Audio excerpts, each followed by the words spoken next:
2025 is already over, and so I wish you all the best for 2026. It's been quite a year. Not only did I become a father, which meant gaming and video production required a bit more planning, but it was also a fantastic year to be a gamer, with lots of great games. And what's more fun than looking back, so let's kick it off with my top 10 games of 2025. And mind you, this isn't an absolute list or anything, it's purely my opinion. It only includes what I've played, so if you're missing any titles, it's possible I haven't played them, or maybe I didn't like them after all. But here's my subjective top 10. Be sure to let me know your GOTY in the comments as well. There are no wrong answers here, unless it's Black Ops 7. Fair enough. Okay, since that's cleared up, let's get started. Oh shit, here we go again. Number 10, Hades 2. I haven't been able to put nearly as many hours into it as I'd like, but I'm already sold. Fantastic combat, fantastic style, and especially on the Switch too, this is an absolute must-have. I'll definitely be doing many more runs and probably dying just as many times just to try again. And because I haven't been able to put nearly enough time into it, it's at number 10. Despite the few hours I've only just put into it, I can see the quality. It probably would have been ranked much higher if I'd been able to play it more. No! Return to Shadow now. Number 9, Metroid Prime 4 Beyond. After years it was finally here, the new Metroid Prime game was released, Metroid Prime 4 Beyond. The game, which had already been completely scrapped and returned to the drawing board, had high expectations and the reactions were a bit mixed. You'll either find it disappointing or you'll love it. And I'm somewhere in between, because I do see its shortcomings. For a Metroidvania game, it doesn't do enough, but for a somewhat linear, action-packed game, it does a lot right. And the game is also fantastic looking. A game I was glad I had a Switch 2 for. So, it's at number 9.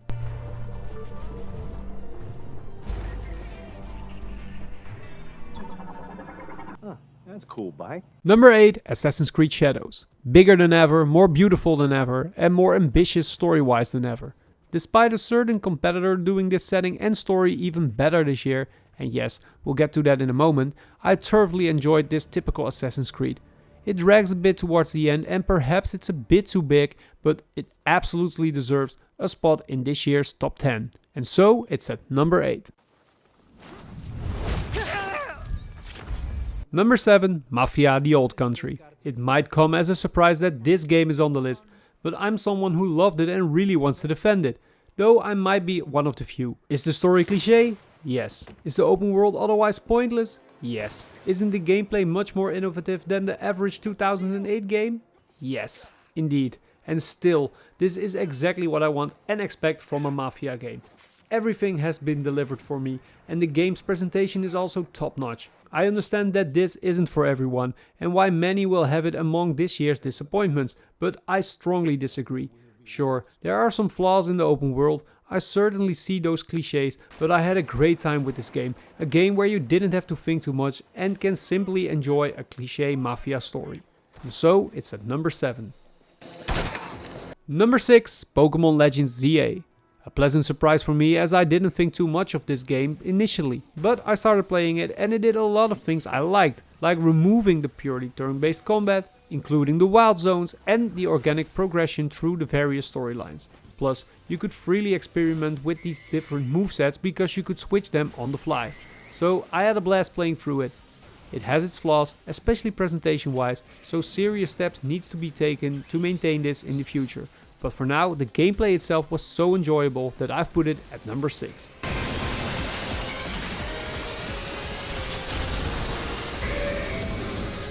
And then at number 5, Clair Obscur Expedition 33. Really? Only 5? This game, which won almost everything there was to win at Geoff Keighley's Game of the Year award show, is my number 5 simply because I would have liked to put many more hours into it. But the hours I did put into it were truly excellent. I really like the story premise, the storytelling has been incredibly successful so far, and the game looks stunning. The world, the combat, the characters, everything looks really good. The only reason I haven't put more hours into it is the gameplay. It's not that I don't like turn-based combat, quite the opposite, but I found the first few hours rather overwhelming in terms of layers and role-playing. That's why I thought I'll put this aside for a while until I can really get locked into it. And now the year is almost over and I've only played around 12 hours, but I'm now really deep into it, just like with your mom. How rude. Anyway, I really love this game. I think it's fantastic. And so at number 5, Clair Obscur Expedition 33. Number 4, Borderlands 4. After 6 years there was finally a new Borderlands. Sure, we had a fun spin-off a few years ago with Tiny Tina's Wonderlands, which I also really enjoyed, but this was finally a new installment in the main series. And I really enjoyed it. The story was full of great humor, without being too cheesy. The weapons were pretty cool, though the loot was a bit conservative. And the typical cel-shaded style was fantastic as always. I've enjoyed it for dozens of hours and definitely plan on going on to level up. Hopefully I can enjoy the story-driven DLC next year, because that was sorely lacking in Tiny Tina's Wonderlands. And the more action-packed adventures in Borderlands, the better. Gotcha, bitch! Before we get to the top 3, let's first look at some honorable mentions. Games I absolutely want to mention but just didn't make the top 10.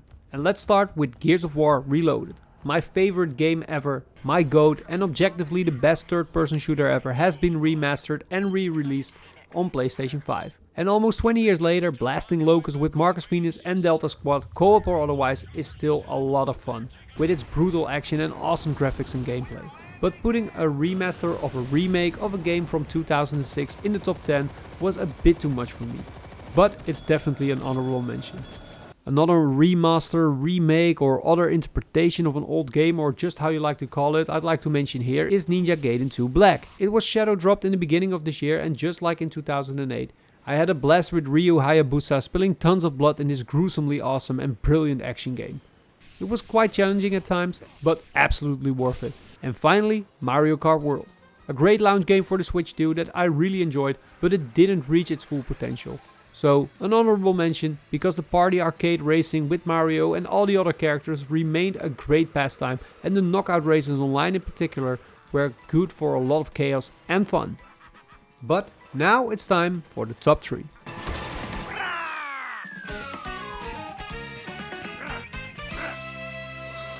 With at number 3, Ghost of Yotei. I only finished it a few weeks ago, and while you could say that if you've played Ghost of Tsushima you won't find anything new here, this game is incredibly high even in my top 3. Why? Because Ghost of Tsushima was my GOATY of 2020. And that in a year that also saw the release of, for example, The Last of Us Part 2. I loved everything, and so I felt the same about this one. The combat, the graphics, the way nature was a big part of the immersive gameplay, everything was truly enjoyable. The setting was also back to its old school best, and although the story was a bit weaker than its predecessor, it was still a more than entertaining revenge story. Assassin's Creed Shadows also had a revenge story this year, but compared to Ghost of Yotei it was much shallower. Not quite as good as its predecessor, but absolutely very good. And so, at number 3. Nice. And at number 2, Donkey Kong Bonanza. Oh, how happy I was with my Switch 2 when Donkey Kong Bonanza came out. Beside the Nintendo quality and style that was dripping off this game, it also revolutionized the platform genre in a fantastic way. I spent hours collecting bananas and destroying everything inside, and it never got old. And so, an absolutely deserved second place, because there was one game that truly stood out for me this year, and that was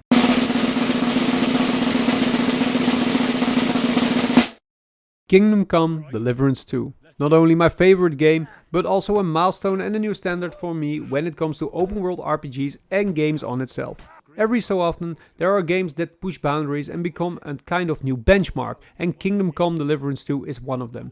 I've now put over 80 hours into it. I'm still far from finishing the main story. I've already enjoyed several narrative DLCs that have been released. And I've already experienced so many amazing storylines and characters that this video would take 2 hours if I had to list all of them. What the fuck is that?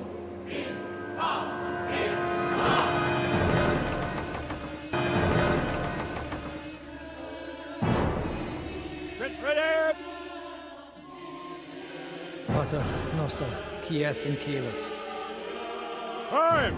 Et debite nobis debitar nostra sicut. Take cover! Et nos dimitimus debitoribus nostris. Everyone away from the wall. Et ni nos inducas in tentationem. But deliver us from evil.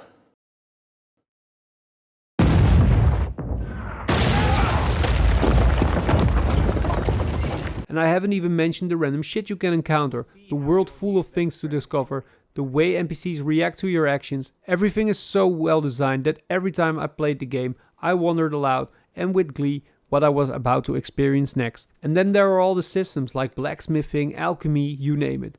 This game has so much content and gameplay mechanics that it's almost criminal. And that's why KCD2 is absolutely my game of the year and my new benchmark in gaming itself. You can't stand up to this. And that brings us to the end of my top 10 games of 2025. What was your game of the year? Be sure to let me know in the comments, and if you like this video, don't forget to like and subscribe, it helps my channel immensely.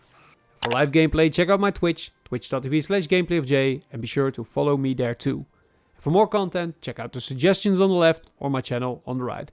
And for now, thanks for watching, see you in the next video, bye!